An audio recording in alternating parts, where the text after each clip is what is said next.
Et on en vient à cette pétition record, plus d'1 million, là je ne sais plus, on en est à 1 300 000 je crois de signatures et une pluie de réactions pour ou contre la loi du plomb. C'est cette fameuse loi, vous savez, qui vise à assouplir les contraintes liées au métier d'agriculteur, mais elle est critiquée pour la réintroduction d'un insecticide. Alors il faut préciser que cet insecticide, il est quand même autorisé au niveau de l'Europe. Le débat devient possible à l'Assemblée nationale, mais avec quel poids, on en parlera. Raphaël Steinville, ça vous évoque quoi, cette pétition qui manifestement a été aussi un petit peu orchestrée par la gauche, clairement? D'abord, en fait, ce qu'il y a de curieux, c'est que cette loi du plomb, elle a été réclamée par les agriculteurs. Les opposants à cette loi, de manière très astucieuse, très habile, se sont focalisés sur cet insecticide pour finalement jeter en pâture toutes les évolutions et toutes les demandes que réclament les agriculteurs. Je pense notamment à un certain nombre de normes qui les empêchaient de travailler, qui les empêchaient de produire, qui les mettaient en difficulté face à la concurrence européenne et internationale. Oui. Et l'utilisation politique que l'extrême gauche a faite de cette lutte contre cet insecticide voudrait que finalement toute cette loi doive être jetée à la poubelle. Il y a quelque chose en plus qui est assez dérangeant, c'est que on n'est pas sur de la science. Il se trouve que si l'Europe autorise cet insecticide, c'est ça, parce qu'ils sont quand même pas... si l'agence, si l'EPSA l'autorise également, c'est que un doute continue de subsister sur les propriétés éventuelles de perturbateurs endocriniens de ce pesticide. Donc c'est pas parce qu'il y a un fait intangible scientifique. En fait, pour l'instant, surtranspose. La science n'a pas statué encore. Oui. Et les Japonais qui sont à l'origine de cette molécule sont en train, sur la base des nouveaux protocoles, de mener des études. Mais aujourd'hui, il n'y a pas de certitude de risque. Il y a juste une absence de certitude que cette molécule présente un risque. Donc c'est le fameux principe de précaution dont on voit finalement à quel point elle peut empêcher la recherche, empêcher aussi les agriculteurs de mener, de vivre normalement et de produire normalement. Oui, parce que cette loi, elle avait pour objectif de remettre les agriculteurs français dans un cadre d'exercice identique aux agriculteurs européens. C'était une réponse justement à la détresse des agriculteurs. Sur France, voilà. Devant les normes européennes. Voilà. Donc, alors maintenant, au nom d'un insecticide utilisé par les autres et pas par nous, qu'on n'aurait pas le droit d'utiliser, et effectivement, et comme le rappelait Raphaël, pour l'instant, la science n'a pas statué sur les dangers de cet insecticide. Alors là, il faut démonter toute la loi et faire en sorte qu'on n'en parle plus. En tout cas, la gauche se frotte les mains, évidemment. Vous avez vu la couverture de Libération ce matin, et Sandrine Rousseau, la première, écoutez, la députée écologiste. J'invite tous les citoyens qui n'ont pas encore signé à signer cette pétition, parce qu'il est très important que cette pétition monte le plus haut possible.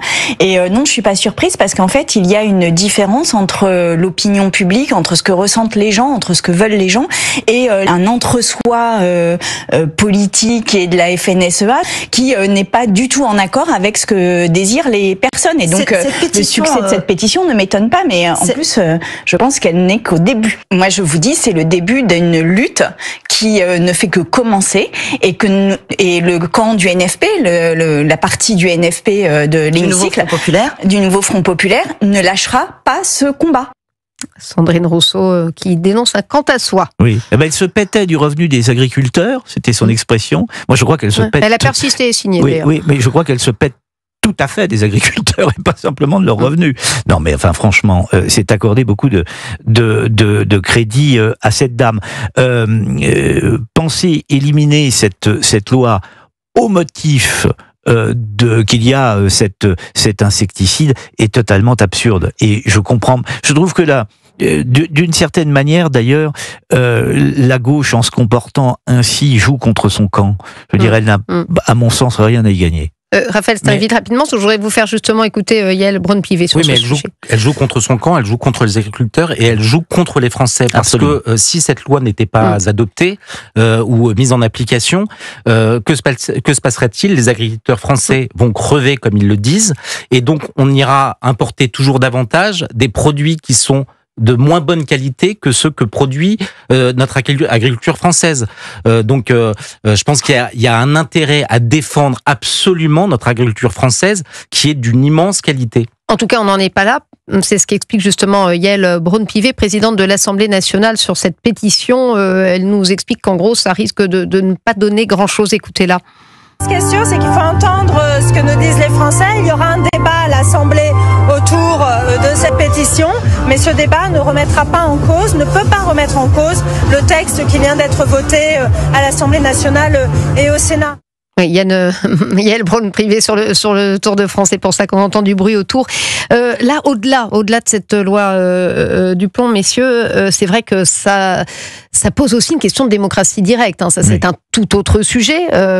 Les défenseurs de cette loi pourront s'en réjouir, mais en gros, elle nous dit de toute façon, on a des pétitions qui rassemblent plus d'1 million de personnes, mais de toute manière, ils ont beau parler, critiquer et râler, ça ne changera rien. Ça pose quand même une vraie question, au-delà, encore une fois, de cette loi. C'est le système qui veut ça, c'est notre système politique. Il ne vous aura pas échappé que nous n'en sommes pas à la votation, comme en Suisse. Dans ce cas-là, mettons un système... Ni même comme en Italie, où un RIC est déclenché au bout de 500 000 signatures, par exemple. Bon, là, le système, effectivement, laisse peu de part pour ce type de effectivement, la démocratie directe. Cause toujours, tu m'intéresses.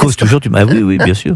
Non, mais moi, je ne me souviens pas que la gauche soit indignée en 2013 lorsque la loi Taubira avait été votée sur le mariage pour tous et qu'une pétition avait été déposée au CESE rassemblant plus de 700 000 ou 1 million de signatures, qu'elle se soit indignée que le CESE mette cette pétition à la poubelle.